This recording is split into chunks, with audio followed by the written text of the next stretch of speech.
This is going to be the first video in a series that I plan to make on manhood and what it means to be a man.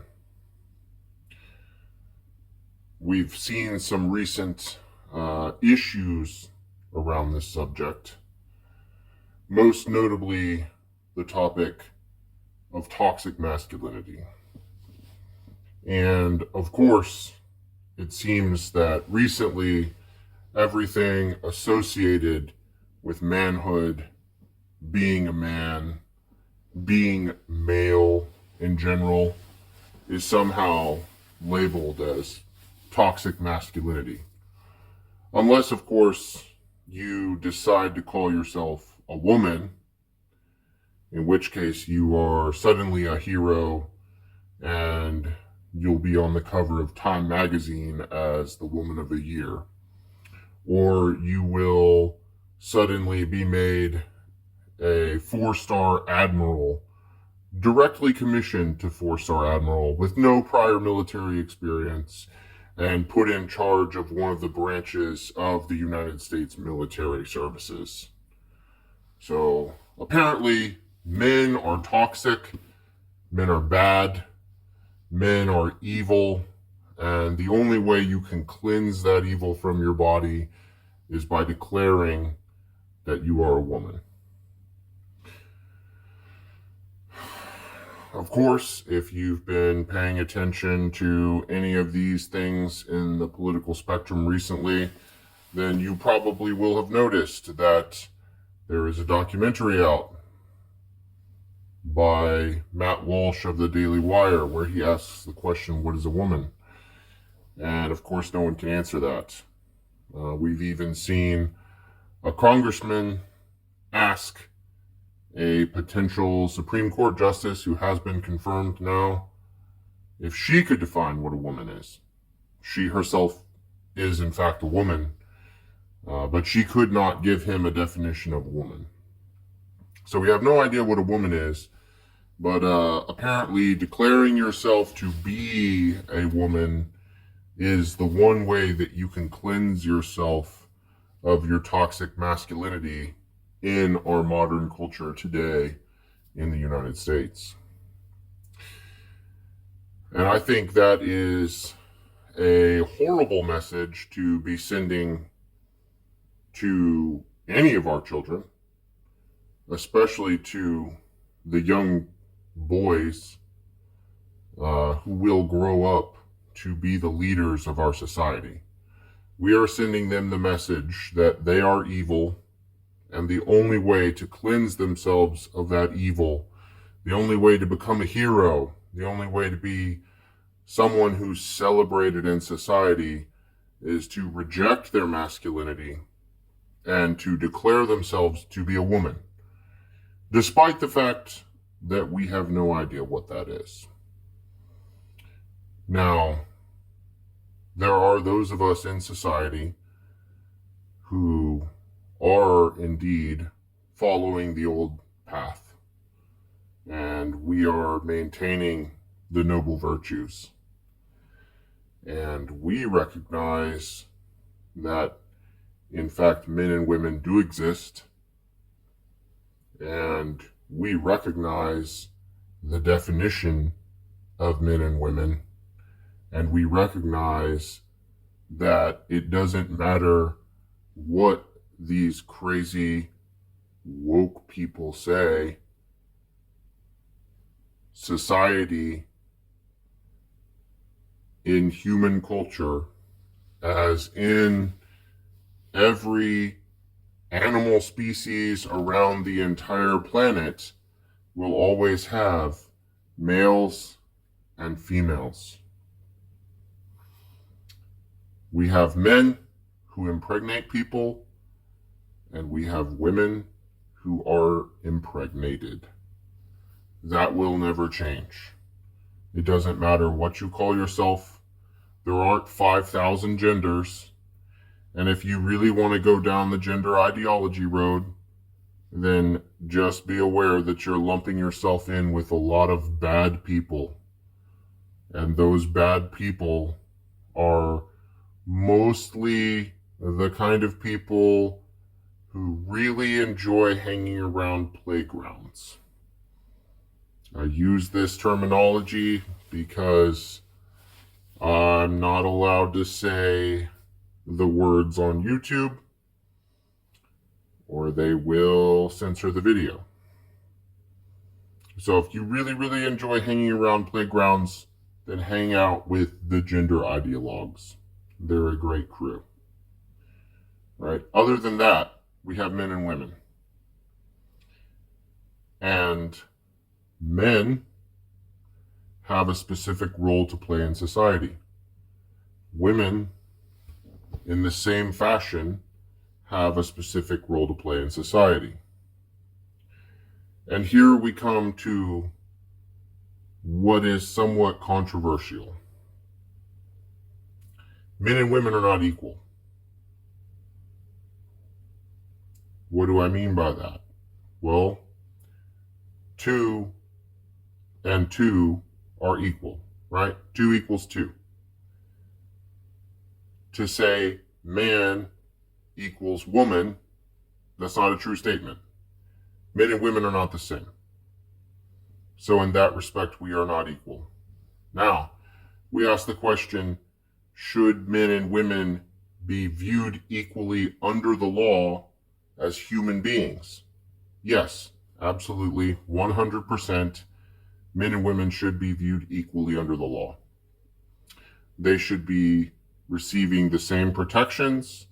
They should be viewed as individuals irrespective of their gender, their race, anything about them. Their sexual identity, don't care. Even if you're a crazy person that thinks you're a fucking horse person, right? You should be viewed the same under the law.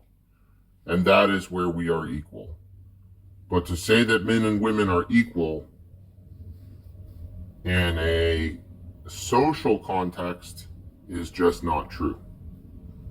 Men and women are not the same. Men are stronger and more powerful than women. Men are, generally speaking, again, these are generalities because that's the only way we can talk about a general group of people.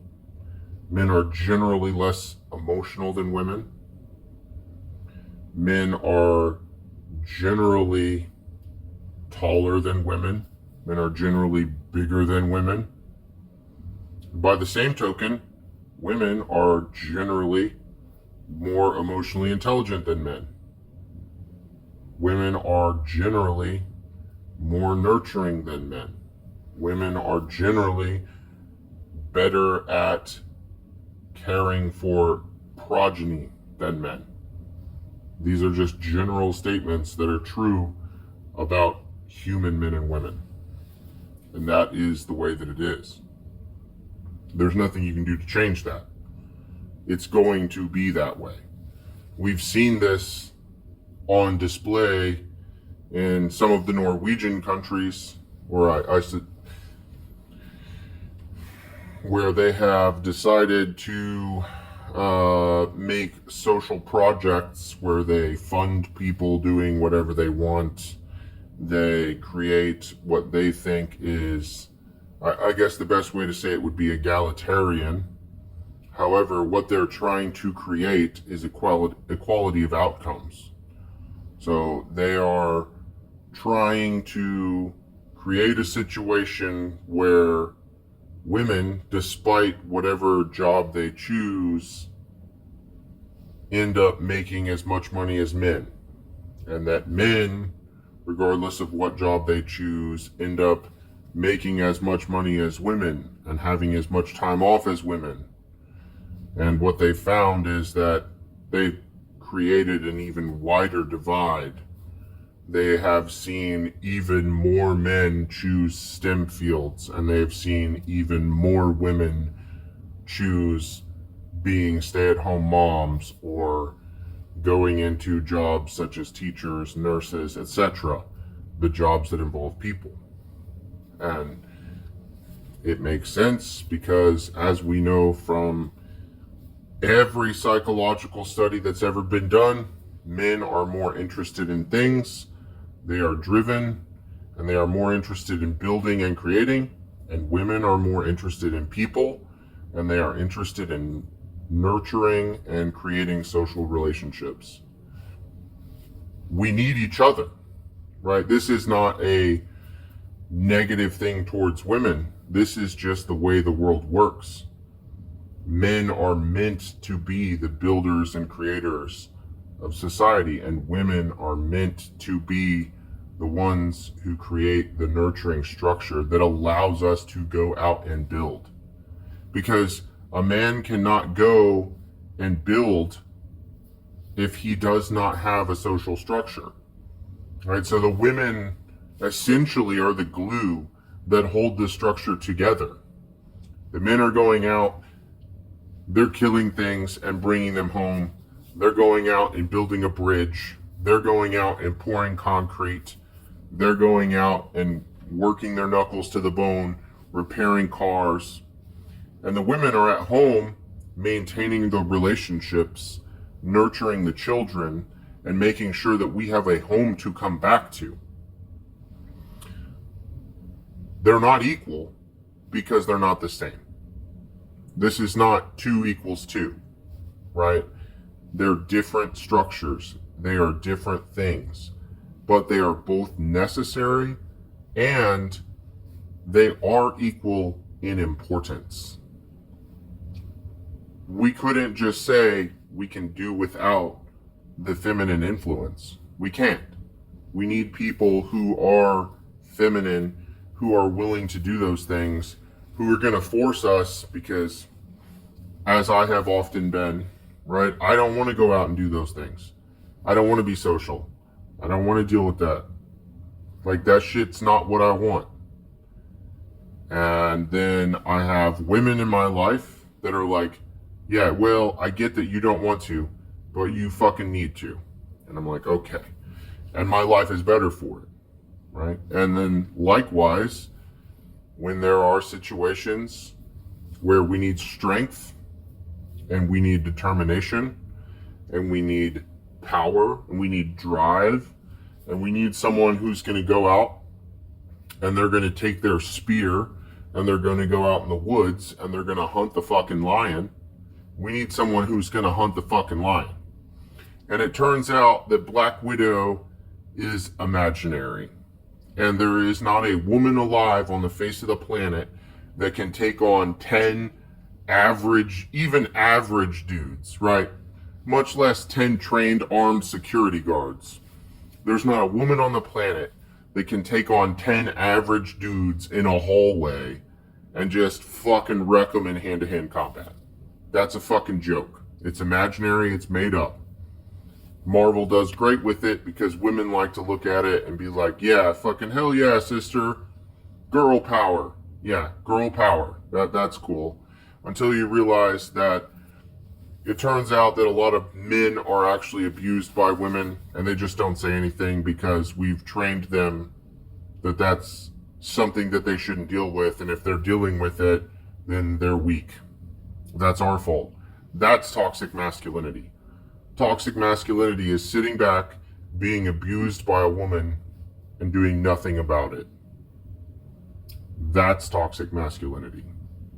You are not exercising your masculinity. If a woman ever tries to strike you, I'm not going to say you should strike her, because, again, we are stronger and bigger than them, but you should definitely stop her. You should grab her by the hands and restrain her because she's almost certainly smaller than you. Now, if you happen to be in a situation where she's bigger than you, by all means. She's bigger, she's more experienced in fighting, call the cops. That's what you should do.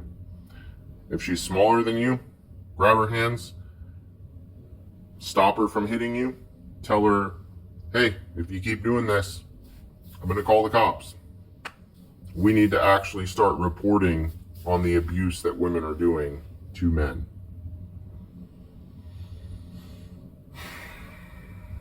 But by the same token, obviously, I'm not trying to say that it's okay for men to abuse women. Clearly, that is also wrong. And if you have a man abusing you and you know, you want to get rid of him, I am more than happy to be the one. I will dispose of all the men. If the law would take these men and arrest them and I could shoot them in the head, by all means, I would do it. I think that anyone who abuses women should be shot in the face. But this is something that starts as children, where we teach young men that they can never strike a woman. We don't teach women the same thing. People out here talk about rape culture like men are out there just raping willy-nilly. And it turns out that actually, at least in the United States, I don't know what the stats are in other countries, in the United States, women are at least as likely, if not slightly more likely, depending on the study you look at, to abuse their male partners in a relationship. So men and women are abusing each other at equal rates. It just turns out that men are better at abusing people because we are bigger and stronger, and we're better at hurting people because that is our task.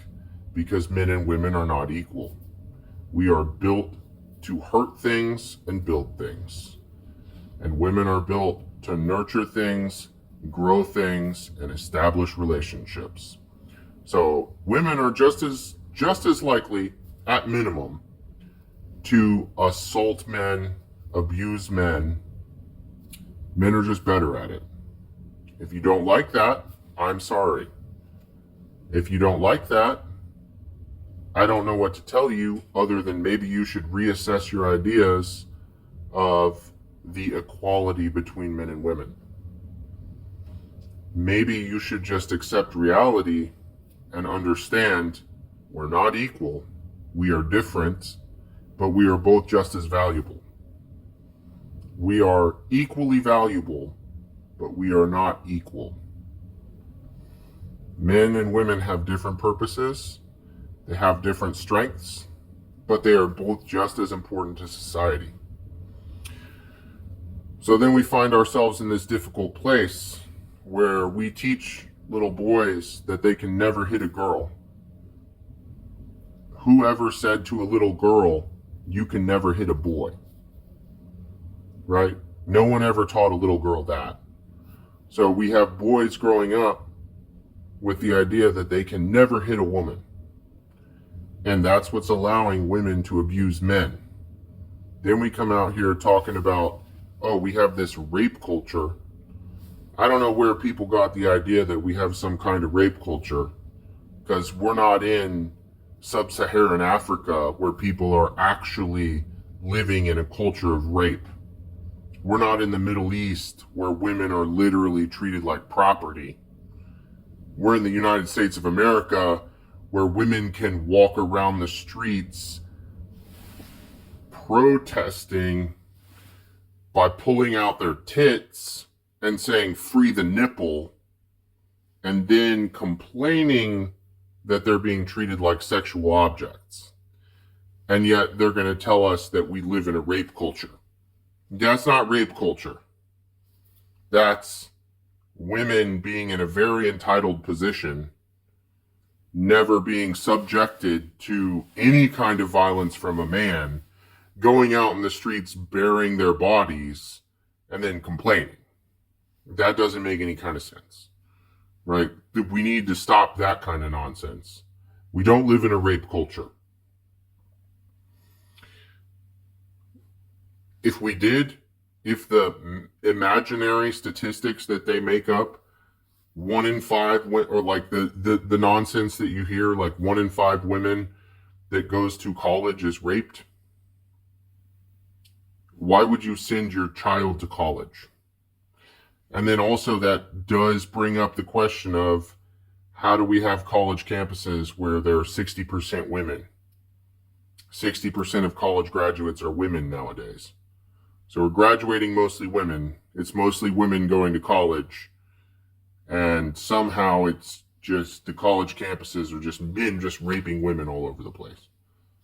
Doesn't make any sense. Like that's obviously not the case. And if it was, we wouldn't deal with it. So we really need to take a solid look at what we're telling our young people, how we're raising them, and what we're telling them about femininity and masculinity and how they associate with one another. We're not equal. We're equally valuable, but we are not the same. And that's a very important distinction that needs to be made. Thanks for watching.